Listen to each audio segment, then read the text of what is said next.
ठीक है। तीसरा वाला जो सब डिवीजन है उसका नाम है एस्कोमाइकोटीना। सबसे बड़ा सब डिवीजन है वे। क्यों सबसे बड़ा बोल रहे हैं हम? कितनी क्लासेस के अंदर? 6। सबसे ज्यादा क्लास इसी के अंदर आती है, पूरी 6 क्लास। मतलब जितने भी फंगस हैं उसमें से मैक्सिमम फंगस इस वाले सब डिवीजन के अंदर आते हैं, एस्कोमाइकोटीना। ठीक है। तो इनको कॉमन शब्दों में सैक फंजाई भी कहते हैं, कोश कवक, सैक फंजाई। इसको आपको ऑब्जेक्टिव में पूछ सकता है कि सैक फंजाई किनको कहते हैं। ठीक है। तो जो एस्कोमाइकोटीना होते हैं उनको सैक फंजाई भी कहते हैं। ठीक है। क्योंकि ये ग्रीक वर्ड से लिया गया है, एस्कोस मतलब ब्लैडर और माइकोस मतलब फंजाई। ठीक। इसके अंदर 1700 वंश और 15,000 जातियां हैं जो प्रायः मृतजीवी और परजीवी होती है। ये भी मृतजीवी है, मतलब सड़े गले पदार्थों के ऊपर अपना जीवन यापन करते हैं, या तो परजीवी होते हैं। कुछ जातियां गोबर पर भी उगती हैं और कुछ आर्थिक महत्व की भी होती है। तो ये तो लगभग सभी में आपको देखने को मिलेगा। इनके विशिष्ट लक्षण अगर देखें तो इनका जो शरीर है ये शाखित है ना, ब्रांच पट्टियुक्त। अब देखो शुरू के जो दो सब डिवीजन थे वहां पर आपको बीच में सेप्टा नहीं मिल रहा था, याद रखिए है ना। उनमें क्या था? सेप्टा नहीं मिल रहा था। थर्ड वाला बाकी दो से और थोड़ा सा एडवांस हो गया। तो यहाँ से जो आपको फंगस मिलेंगे इनके बीच में क्या मिलेगा? सेप्टा मिलेगा। ठीक है। तो ये पट्टियुक्त होते हैं, कवक जाल का बना हुआ होता है जो पूर्ण विकसित होता है। एस्कस में एस्कोस्पोर का कम एंडोजीनस होता है, इसको आगे देखेंगे। इसका मतलब जिसके अंदर स्पोर बनता है उसको एस्कस कहते हैं। ठीक है। और अंदर हर एक एस्कस में 8 एस्कोस्पोर और कभी कभी 4 एस्कोस्पोर पाए जाते हैं। तो अलग अलग जो इनका फैमिली देखेंगे उसके अंदर अलग अलग नंबर ऑफ स्पोर देखने को मिलेगा। ठीक है। एस्कस का निर्माण लैंगिक प्रजनन द्वारा होता है। द्विगुणित अवस्था बहुत कम समय के लिए होती है, मतलब ये डिप्लॉयड कंडीशन में बहुत कम समय के लिए होगा। इनका जो अलैंगिक प्रजनन है वो कोनिडिया द्वारा होगा, जो कि अचल होते हैं, मतलब इनके पास फ्लैचुला नहीं मिलेगा। चल कोशिकाओं का अभाव है।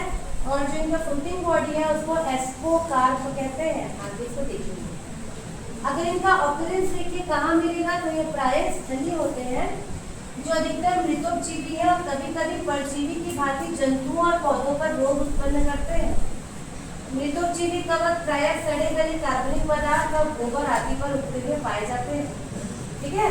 तो ये भी आपको कार्बनिक भी मिलेगा, तीनों चीजें रहेंगी। ये पैरासाइट भी है, परजीवी भी है और कार्बनिक पदार्थ के ऊपर भी मिलेगा और गोबर पे भी मिलेगा। इसका आप एक मेंबर देखेंगे पैदाइजा, जो आपको गोबर पे ही मिलता है। अगर इनकी संरचना देखें तो देखो इसमें विभिन्न प्रकार के, क्योंकि ये बहुत बड़ा ग्रुप है फंजाई का, तो अलग अलग टाइप के यहाँ पर आपको सुखाए देखने को मिलेगा। थैलस, जिसमें एक कोशिकी भी है जो सैक्रोमाइसिस है, सैक्रोमाइसिस सेरेविसी, जिसको हम ईस्ट कहते हैं, वो भी इसी ग्रुप का मेंबर है, इसी सब डिवीजन का मेंबर है।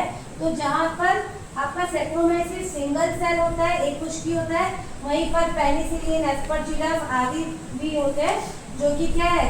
पट्टियुक्त कवक तंतुओं से बने होते हैं। कवक तंतु शाखित होते हैं जो कवक जाल का निर्माण करते हैं, और इनकी कोशिका भित्ति किसकी बनी होती है? काइटिन की बनी होती है। फर्स्ट वाले में काइटिन नहीं मिला था, सेकेंड वाले में काइटिन और कवक सेलुलोज मिला था, थर्ड वाले में देखो ये पूरा का पूरा क्या का बना हुआ है? काइटिन का बना हुआ है ना। हम एडवांसमेंट की तरफ बढ़ते जा रहे हैं। ठीक है। प्रत्येक पट में एक छिद्र होता है जिसके द्वारा एक कोशिका का कोशिका द्रव्य दूसरी कोशिका में आसानी से आ जा सकता है। कभी कभी इनके जो कवक जाल है ये आपस में मिलकर एक जाल नुमा स्ट्रक्चर बना लेते हैं, जिसको सूडो पैरेन्काइमेटस संरचना कहते हैं।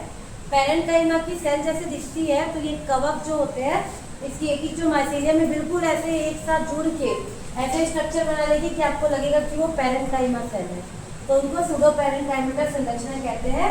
और ये बहुत कठोर टाइप की संरचना बनाते हैं, जिसको क्या कहते हैं? स्क्लेरोशियम कहते हैं। देखिए स्क्लेरोशियम कहते हैं।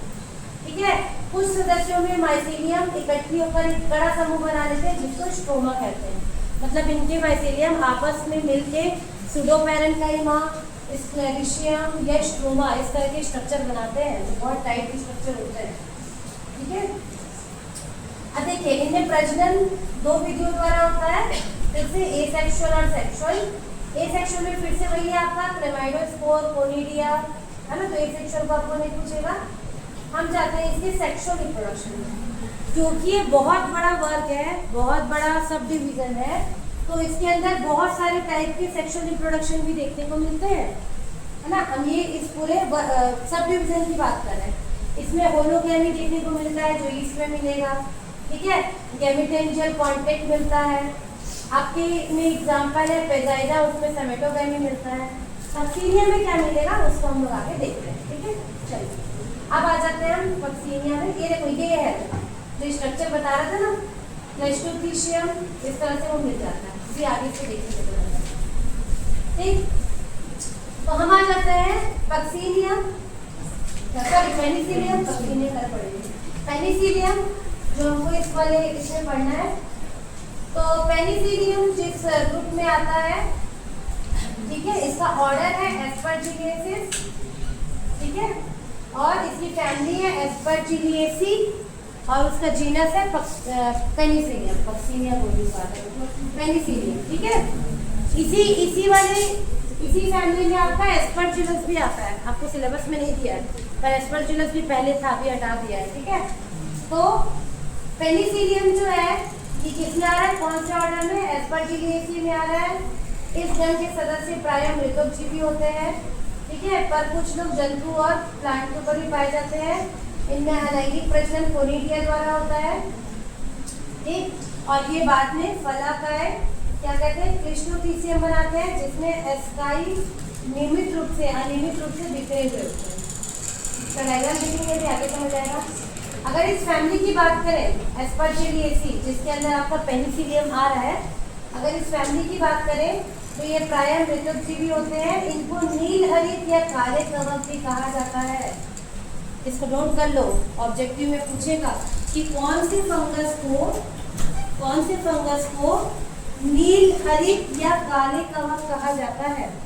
कौन से कवक को नील हरित या काले कवक कहा जाता है, तो किसको कहते हैं, एस्परजिलिएसी फैमिली में आने वाली जितने हैं, तो उसमें आपके सिलेबस में पेनिसिलियम को दिया हुआ है, तो एक आपको ऑप्शन में पेनिसिलियम देगा, या तो आपको एस्परजिलस भी दे सकता है, एस्परजिलस को भी कहेंगे क्योंकि ये सब उसी फैमिली के मेंबर हैं, ठीक है। इनका कवक जाल पट्टीयुक्त मतलब सेप्टा प्रेजेंट होगा और शाखित होता है।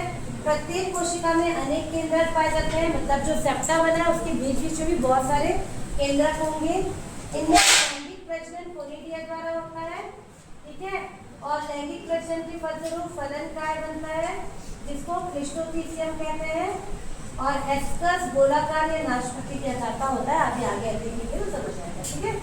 चलिए अब पेनिसिलियम की सिस्टमेटिक पोजीशन देखिए, इसको नोट करिए, पूरा मत लिखिए, सिर्फ प्रभाग या टी लिख के, यूमाइकोटा सब डिवीजन करके एस्कोमाइकोटिना, क्लास का सी लिख के, लेक्टोमाइसिटीज, ऑर्डर का ओ लिख के, एस्परजिलिएसिस या यूरोटियल्स दोनों नाम है, फिर फैमिली का एफ लिखिए एस्परजिलिएसी, और जीनस का जी लिखिए पेनिसिलियम। ये लिखिए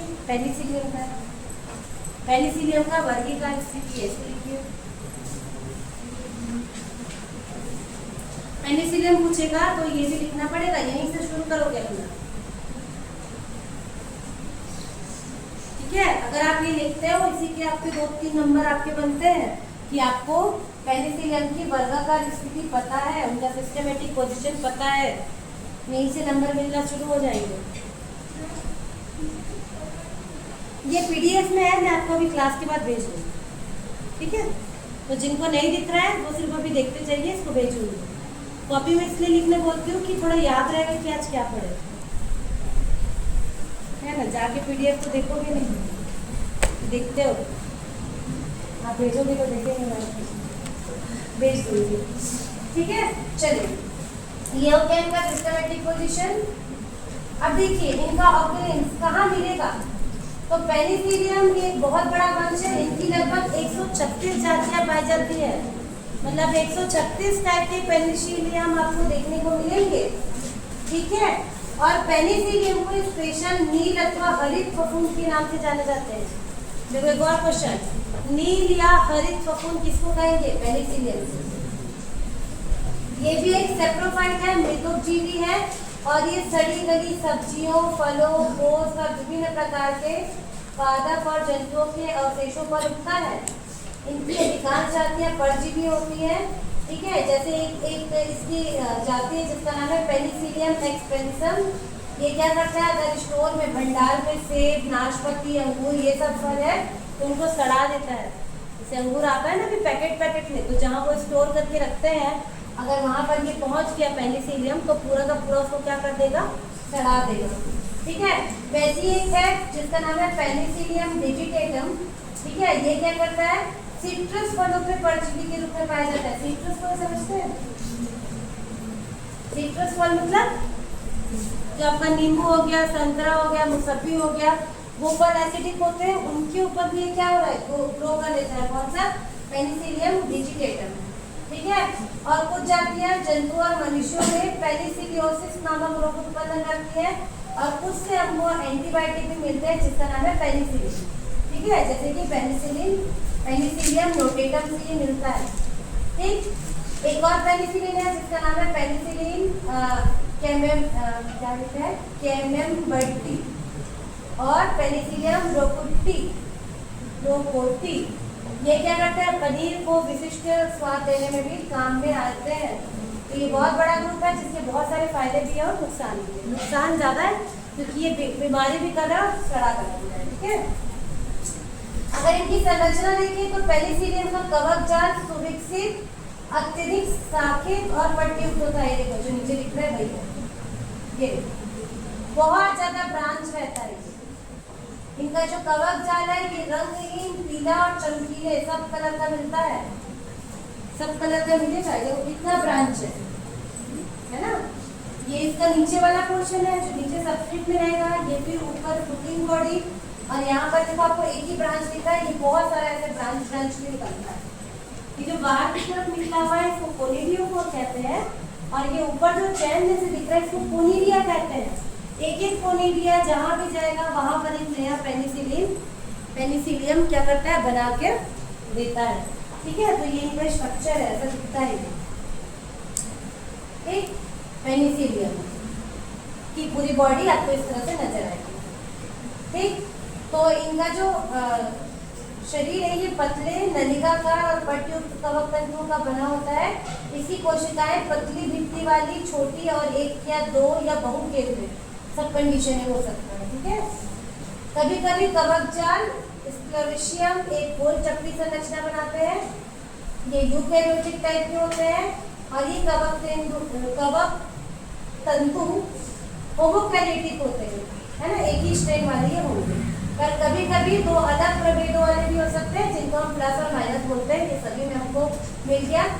इनके कवक जाल से कोनिडियोफोर्स निकलते हैं जिन पर कोनिडिया लगे होते हैं, अभी हमने ऊपर देखा, ठीक। फिर देखिए इनका रिप्रोडक्शन 3 तरह से ये करते हैं। एक को हम बोल रहे हैं वेजिटेटिव, फिर एक एसेक्सुअल। वेजिटेटिव मतलब वर्धी या कायिक प्रजनन, एसेक्सुअल अलैंगिक, और सेक्सुअल मतलब लैंगिक। वेजिटेटिव कैसे करेंगे, फ्रेगमेंटेशन से, जितने टुकड़े में टूट जाएगा वो हर एक टुकड़ा एक नए जीव को पैदा कर लेगा। अलैंगिक प्रजनन में होता है कोनिडियोफोर और कोनिडिया के निर्माण से, जो भी आपने ऊपर देखा, ठीक है, जिसको डिटेल करने की जरूरत नहीं है। सीधे हम आ जाते हैं इसमें सेक्सुअल रिप्रोडक्शन, ठीक। तो पेनिसिलियम की अधिकांश जातियों में लैंगिक जनन और एस्पोकार अथवा फलकाय निर्माण नहीं पाया जाता है। इसमें ज्यादातर आपको ये देखने को नहीं मिलेगा। इसकी अधिकांश जातियां समथैलिक या होमोथैलिक होती है, जिनमें लैंगिक जनन का अध्ययन किया जाता है, और जिनमें ये सेक्सुअल रिप्रोडक्शन मिलेगा उसको हम कहते हैं पेनिसिलियम वर्मिक्यूलेटम, ठीक है। आगे इसी का ही ये दिखाया गया है। देखो ये वाले डायग्राम को देखो, इस डायग्राम को देखो, आपको बहुत कुछ यहाँ से समझ आ जाएगा।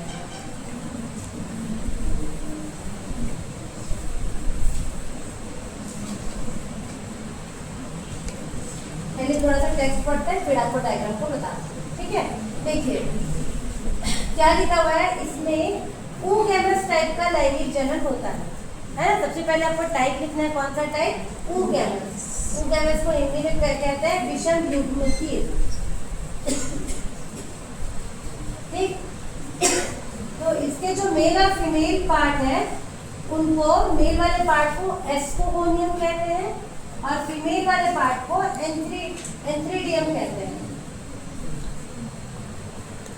ठीक है, उल्टा लिख दिया कि मैंने ऊपर, हाँ वो ऊपर जो बुक में लिखा है वो उल्टा लिखा है। ठीक है, मेल वाले पार्ट को एंथ्रीडियम कहते हैं, जिसको हिंदी में पुधानी जो लिखा है पुधानी है ना, और फीमेल वाले पार्ट को एस्कोगोनियम कहते हैं। ठीक है, दोनों जो पार्ट है उनका विकास एक ही कवक तंतु पर अथवा उसी कवक जाल के समीपवर्ती तंतुओं पर होता है। एस्कोगोनियम का विकास कवक तंतु की किसी भी कोशिका से एक स्त्री शाखा के रूप में होता है। शुरुआत में एस्कोगोनियम एक केंद्रीय होता है, पर वृद्धि के साथ लगातार विभाजनों के फलस्वरूप 32 से 64 संतति केंद्रियों का निर्माण होता है। एस्कोगोनियम लंबी नलिकाकार बहुकेंद्रित या पटरेई संरचना में बदल जाती है। इसका अग्रस्थ सिरा कुछ मुड़ा हुआ होता है। इसकी बात कर रहे हैं, अब यहाँ डायग्राम पे देखो, यहाँ नीचे जो नहीं दिखाया है पूरे ऐसे बहुत सारे इसके हाइफे हैं, तंतु है। ठीक है, उसी तंतु में से कोई एक तंतु से इस तरह ये क्या हो जाएगा, फीमेल ब्रांच जो है वो निकलता है ऊपर की ओर। ठीक, ये जो आपको दिख रहा है लंबा सा, ये एक फीमेल ब्रांच है। इसी को लिखा हुआ है देखो, लंबा नलिकाकार बहुकेंद्रित पटरहित और क्या इसका सिरा कुछ मुड़ा हुआ रहता है। तो ये जो बड़ा वाला दिख रहा है ये पूरा फीमेल ब्रांच है, ये वाला। ठीक है, और देखो यहाँ पर ये आपको मुड़ा हुआ नजर आ रहा है, ये वाला। ठीक, जस्ट उसके बाजू में या तो उसी वाले तंतु से या किसी दूसरे तंतु से मेल ब्रांच निकल रहा है, जो आपको ये छोटा वाला दिख रहा है, ये कौन सा है, मेल ब्रांच। ठीक, तो ये जो बड़ा दिख रहा है ये फीमेल ब्रांच है, ये जो छोटा दिख रहा है ये क्या है, मेल ब्रांच है। पहले ये छोटे छोटे निकले होते हैं, बाद में इनमें ग्रोथ होती जाती है। और देखो ये जो मेल ब्रांच है ये इसको ऐसे पूरा चारों ओर से जैसे सांप लपेटता है ना वैसे लपेट लेता है। यहाँ पे दिख रहा है, देखो ये जो बीच में दिख रहा है ये स्टेराइड वाले के लिए, स्टेराइड है मतलब जो मेल फीमेल नहीं है, बस सपोर्ट के लिए रहता है। ठीक है, फिर क्या होगा देखिए, ये जो मेल वाला है इसमें एक सेल बनेगा, यहाँ पर नहीं है, यहाँ पर देखो बन गया। फिर इन दोनों के बीच फ्यूजन होगा, देखो यहाँ पर का सेल वॉल हट गया है, दोनों के बीच क्या होगा, फ्यूजन होगा। इसका न्यूक्लियस इसके अंदर नहीं जाएगा, इसका सिर्फ जो साइटोप्लाज्म है, द्रव्य है, वो इसके अंदर क्या होता है, चले जाता है, किसके अंदर, फीमेल वाले के अंदर। ठीक है, और उसमें जाने के बाद देखो, उसके जाने के बाद यहाँ पर ये पूरा सेप्टा बन गया है, पूरा सेप्टा। हर एक सेप्टा में दो न्यूक्लियस आपको क्या होंगे, नजर आएंगे। ठीक है, तो एक बार जो लिखा हुआ है पढ़ ले, समझ आएगा आपको। ठीक, देखिए एस्कोगोनियम के निर्माण के साथ साथ, एस्कोगोनियम मतलब फीमेल पार्ट, एस्कोगोनियम के निर्माण के साथ साथ एक नर शाखा है ना, जिसको एंथ्रीडियल ब्रांच कहते हैं, वो भी निकटवर्ती कोशिका से या अथवा उसी कवक जाल से अन्य समीपवर्ती कवक तंतुओं से विकसित होती है। यह शाखा बेलनाकार और एक केंद्रीय होती है, लंबी होकर एस्कोगोनियम के चारों ओर लिपटती हुई बढ़ती है। ठीक है, तो पहले क्या बन रहा है, फीमेल ब्रांच बन रहा है, फिर मेल ब्रांच बन रहा है, और अंत में एक बट के निर्माण द्वारा शेष कवक तंतु से पृथक हो जाती है और एक केंद्रीय एंथ्रीडिया का निर्माण होता है। अब इनके बीच फर्टिलाइजेशन कैसे होगा, दोनों जो पार्ट है एस्कोगोनियम और एंथ्रीडियम, ये निकट संपर्क में रहते हैं। ठीक है, फर्टिलाइजेशन के समय दोनों के बीच जो भित्ति होती है सेल वॉल वो खुल जाती है, और जो एंथ्रीडिया है उसका जीव द्रव्य है ना, उसका जो जीव द्रव्य है वो एस्कोगोनियम में स्थानांतरित हो जाता है, लेकिन उसका केंद्रक नहीं होता है। ठीक है, पेनिसिलियम में नर केंद्रक जो है वो एंथ्रीडियम में रहेगा और वहीं खत्म हो जाएगा। ठीक है, फिर दोनों जो पार्ट्स हैं उनके जीव द्रव्य संलयन के पश्चात एस्कोगोनियम में पट्टों का निर्माण होता है, जिसके फलस्वरूप इनमें अनेक द्विकेंद्रीय कोशिकाएं बन जाती हैं, जो एक पंक्ति में व्यवस्थित रहती है। देखिए यहाँ पर डायग्राम में दिख रहा है, एक ही पंक्ति में आपको दिखेगी। पट्ट का निर्माण हो गया, एफ वाले डायग्राम में देखो, एफ वाले में पट्ट का निर्माण हो गया, एक ही लाइन में है और सबके पास क्या है, दो न्यूक्लियस है। ये कब होगा, फर्टिलाइजेशन के बाद ये कंडीशन होती है। ठीक है, उसके बाद क्या होगा, इन तंतुओं की शीर्षस्थ कोशिका एस्कस मातृ कोशिका के रूप में कार्य करती है, जिसमें उपस्थित दोनों केंद्रक संलयित होकर द्विगुणित केंद्रक बनाते हैं। इस द्विगुणित केंद्रक में 3 विभाजन होते हैं। पहले 2 विभाजन अर्धसूत्री और तीसरा समसूत्री विभाजन, और इसके परिणाम स्वरूप 8 अगुणित केंद्रक बनते हैं। ये केंद्रक रूपांतरित होकर एस्कोस्पोर बनाते हैं और इस प्रकार एस्कोस में 8 एस्को बीजाणु बनते हैं। ये डायग्राम में देखिए, ये ऊपर का आपने देख लिया था। उसके बाद देखो ऊपर वाला देख लिया था। उसके बाद देखिए यहाँ पर एक और एस्कोजिनस हाइफे निकलेगा, ठीक है। इसमें जो सबसे लास्ट वाला होगा इसको कहेंगे मदर सेल, मातृकोशिका। इस मातृकोशिका के जो 2 न्यूक्लियस है वो आपस में जाइगोट बना लेगा, मतलब अब ये क्या हो गया, 2n हो गया, ठीक है। ये उसके बाद फिर इनमें डिवीजन होगा। पहले एक बार मियोसिस होगा, दूसरी बार मियोसिस होगा और उसके बाद माइटोसिस होके इस तरह से यहाँ पर 8 एस्कस बनते हैं। गिन लो, 8 है उसमें, दिख रहा है। तो ये पूरा जो सब डिवीजन है इसमें या तो 4 बनते हैं या 8 बनते हैं। पेनिसिलियम में आपको याद रखना है 8 बनते हैं, ठीक है। तो यहाँ पर ये फाइनली क्या हुए, 8 एस्कस बने। 8 ये जो एस्कस है इसके अंदर 8 एस्कोस्पोर बने, और ये जब आप इसको देखेंगे तो इस तरह का ये अरेंजमेंट दिखता है ना। कैसे दिखेगा, ये बहुत सारे देखो एस्कस है, 1 2 3 ये सब एस्कस है, और ये चारों तरफ से स्टेराइल हाइफे। स्टेराइल हाइफे मतलब जो मेल फीमेल नहीं है उनसे ये घिरा हुआ होता है, और इनको एक साथ क्लिस्टोथीसियम कहते हैं। क्लिस्टोथीसियम जो एक बड़ी संरचना है जो हम लोग शुरू में बात कर रहे थे, ठीक है। तो इस तरह से होता है। फिर जब ये मैच्योर होगा तो जो एस्कस है वो फट जाएगा और जो एस्कोस्पोर है वो क्या हो जाएंगे, बाहर निकल जाएंगे और एक नए फंगस को निर्माण करेंगे, ठीक। तो ये वाला डायग्राम इसके पहले वाला एसेक्सुअल के लिए, और ये वाला डायग्राम सेक्सुअल रिप्रोडक्शन के लिए आपको पेनिसिलियम में याद रखना है, ठीक है। फिर इनका ये देखो, ये लाइफ साइकिल, ये लाइफ साइकिल सेम वैसे ही है। शुरू में देखिए बीच में लिखा है पेनिसिलियम का माइसिलियम, पेनिसिलियम माइसिलियम, फिर उसमें एंथ्रीडियम और एस्कोगोनियम बना, दोनों में गैमेटेंजियल कांटेक्ट हुआ, बाइन्यूक्लिएट सेल बने, ठीक है। फिर जाइगोट बना, जाइगोट से मियोसिस होके एस्कस बना, एस्कस से एस्कोस्पोर बने और वो जाके नया माइसिलियम बना लेंगे। वैसे ही एसेक्सुअल को देखेंगे तो पेनिसिलियम कि जो माइसिलियम है उसमें कोनिडियोफोर बनेगा, उससे कोनिडिया बनेगा और कोनिडिया से फिर से पेनिसिलियम माइसिलियम बन जाएगा। तो जहाँ पर ये फिर से इसका लाइफ साइकिल है, जहाँ पर आपको सेक्सुअल साइकिल और एसेक्सुअल साइकिल दोनों एक साथ क्या हो रहा है नजर आ रहा है। जो हमने पहले अलग अलग पढ़ा उसी को आप एक साथ बताएंगे तो ये क्या कहलाएगा, इनका लाइफ साइकिल, ठीक। तो पेनिसिलियम के लिए इतनी चीजें आपको पढ़नी है। ये देखो इसका ये डायग्राम में देखिए, ये इनका एसेक्सुअल साइकिल है, एसेक्सुअल साइकिल, ठीक है ना। देखो ये पेनिसिलियम वैसे दिखेगा, देखो कितना ज्यादा ब्रांच है, हमने देखा ना ये बहुत ज्यादा ब्रांच रहता है, बहुत ज्यादा शाखित रहता है, और ऊपर जो लगे हुए हैं वो सब उसकी कोनिडिया है।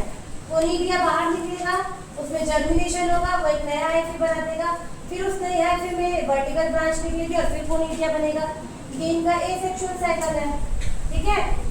ये इनका सेक्सुअल साइकिल है, देखो ये इनका सेक्सुअल साइकिल है। अभी जो डायग्राम देखिए सेम वही डायग्राम है, ये फिर से और ज्यादा अच्छे से किया हुआ है, ये दूसरे बुक का डायग्राम है ना। ये देखिए यहाँ पे और अच्छे से नजर आ रहा है, देखिए ये इनका सोमेटिक हाइफे, ये वाला जो है फीमेल वाला पार्ट, ये जो है मेल वाला पार्ट, देखो कैसे इसके चारों लिपटे हुए हैं। फिर इनके बीच में हो गया क्या, पॉपुलेशन, गैमेटेंजियल पॉपुलेशन हो गया।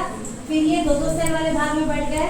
फिर यहाँ पर देखिए 2 सेल मिलकर जाइगोट बना है, फिर इनमें डिवीजन हुआ और आगे चल के इस तरह से 8 एस्कोस्पोर बना के ये वाले, और फिर ये जो फट जाएगा और स्पोर बाहर निकलेगा, जर्मिनेट करेगा और ये फिर क्या बना लेगा, नया हाइफे बना लेगा। दोनों साइकिल ऐसे चलता है, एसेक्सुअल भी चलता है और सेक्सुअल भी चलता है। दोनों को जब आप एक साथ एक डायग्राम में शो करते हैं तो उसको हम फिर क्या कह देते हैं, लाइफ साइकिल, ठीक। ये वाला फिर से उसी का ही लाइफ साइकिल। तो इतनी चीजें आपको पेनिसिलियम के लिए याद रखनी है, ठीक है।